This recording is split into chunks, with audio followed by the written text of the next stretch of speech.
آدم اور حوا علیہم السلام دونوں اللہ کے حکم سے جنت میں تھے کہ شیطان نے انہیں پھسلانے کی کوشش شروع کر دی۔ اللہ تعالیٰ فرماتے ہیں، اور ہم نے کہہ دیا اے آدم تم اور تمہاری بیوی جنت میں رہو اور جہاں سے چاہو با فراغت کھاؤ۔ جنت بھی کیسی؟ اللہ فرماتے ہیں، وہ جنت کہ جس کی چوڑائی ہی آسمانوں اور زمین کے برابر ہے۔ سو اس جنت میں سے جو چاہو سو کھاؤ، کچھ بھی منع نہیں سوائے ایک درخت کے، چنانچہ ارشاد ہوا، اور ہم نے کہا اے آدم تم اور تمہاری بیوی جنت میں رہو، پھر جس جگہ سے چاہو با فراغت کھاؤ، اور اس درخت کے پاس مت جاؤ ورنہ ظالموں میں سے ہو جاؤ گے۔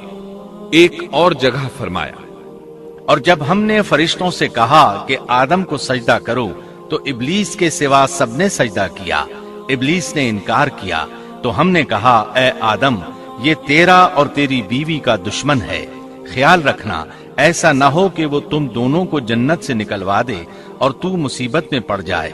یہاں تو تجھے آرام ہے، نہ تو بھوکا ہے اور نہ ننگا، اور نہ تو یہاں پیاسا ہوتا ہے، نہ دھوپ سے تکلیف اٹھاتا ہے۔ اللہ نے آدم علیہ السلام کو کامل نعمتوں سے نوازا، بھوک نہ پیاس، یہاں تک کہ پیاس کے اسباب سے بھی محفوظ، نہ گرمی اور نہ دھوپ، پھر بے انتہا حسن و جمال، مشقت نہ تکلیف، بدبختی نہ بدقسمتی۔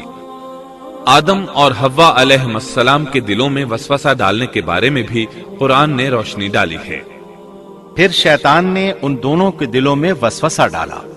یہ وسوسہ اس نے ان دونوں کو طمع دلانے کی صورت میں پورا کیا، اور یہ طمع دلائی کہ اس درخت کو کھانے سے ہمیشگی اور بقا ملتی ہے اور کبھی نہ ختم ہونے والی بادشاہت حاصل ہوتی ہے، اور اس وسوسے کا مقصد یہ تھا تاکہ ان کا پردہ بدن جو ایک دوسرے سے پوشیدہ تھا دونوں کے روبرو بے پردہ کر دے۔ ان کی شرمگاہوں کو ننگا کرنے کے لیے اس نے ایسا کیا۔ وہ دونوں کپڑے میں ملبوس تھے، ستر ڈھانپ رکھا تھا۔ جب انہوں نے اس درخت سے کھایا تو لباس نیچے گر گیا، دونوں برہنہ ہو گئے۔ یہی شیطان چاہتا تھا کہ انہیں برہنہ کر دے، اللہ کی نافرمانی پر اکسائے۔ ارشاد ہوتا ہے، شیطان نے انہیں وسوسہ ڈالا، کہنے لگا اے آدم کیا میں تجھے دائمی زندگی کا درخت اور وہ بادشاہت نہ بتلا دوں جو کبھی پرانی نہ ہو؟ جب تم اس درخت سے کھاؤ گے تو ہمیشہ زندہ رہنے والے بن جاؤ گے اور زبردست بادشاہت حاصل کر لو گے۔ اس نے یہ تمنا بھی دلائی۔ تمہارے رب نے تم دونوں کو اس درخت سے اس لیے منع کیا ہے کہ تم دونوں فرشتے نہ بن جاؤ یا ہمیشہ زندہ رہنے والے نہ بن جاؤ۔ یعنی تم اس درخت سے کھا لو گے تو فرشتے بن جاؤ گے اور ہمیشہ قائم دائم رہو گے۔ پھر وہ وسوسہ ڈالتے ہوئے جھوٹی قسمیں کھانے لگا، جیسا کہ ارشاد ہوتا ہے، اور ان دونوں کے روبرو قسمیں کھانے لگا کہ یقین آ جائے میں آپ کا خیر خواہ ہوں۔ اللہ کی قسم کھانے لگا، اور اس وقت سے جھوٹی قسموں کی ابتدا ہوئی۔ اس نے ان دونوں کو فریب دے کر بہکا لیا، جیسا کہ فرمایا، یعنی دھوکے سے انہیں پھسلایا، حالانکہ انہیں کسی چیز کی کمی نہیں تھی۔ بھلا وہاں کیا محتاجی ہو سکتی تھی؟ جنت میں سکون سے زندگی بسر کر رہے تھے۔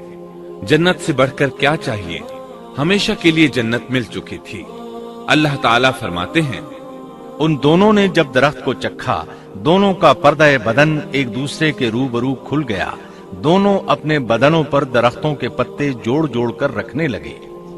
کپڑے اترنے پر دونوں کو حیا آئی، اس لیے کہ انسان کی فطرت میں برہنہ ہونے کی ناپسندیدگی شامل ہے۔ برہنہ ہو گئے تو کوئی لباس نہیں تھا، اس لیے درختوں کے پتے جوڑ کر جسم ڈھانپنے لگے۔ حدیث میں آیا ہے، آدم بھاگنے لگے تو اللہ نے پکارا، آدم مجھ سے بھاگتے ہو؟ آدم بولے، اللہ میں شرم کی بنا پر بھاگ رہا ہوں، اور اس وجہ سے کہ تیرے سامنے برہنہ کیسے رہوں، پھر یہ کہ نافرمانی کا ارتکاب بھی کر چکا ہوں۔ یہاں ایک سوال پیدا ہوتا ہے، دونوں میں سے پہلے کھانے والا کون تھا؟ اس بارے میں راجح قول یہ ہے کہ وہ حوا علیہ السلام تھی۔ انہی نے آدم علیہ السلام کو طمع دلاتے ہوئے اس غلطی پر آمادہ کیا تھا، جیسا کہ بخاری شریف میں نبی اکرم صلی اللہ علیہ وسلم نے فرمایا،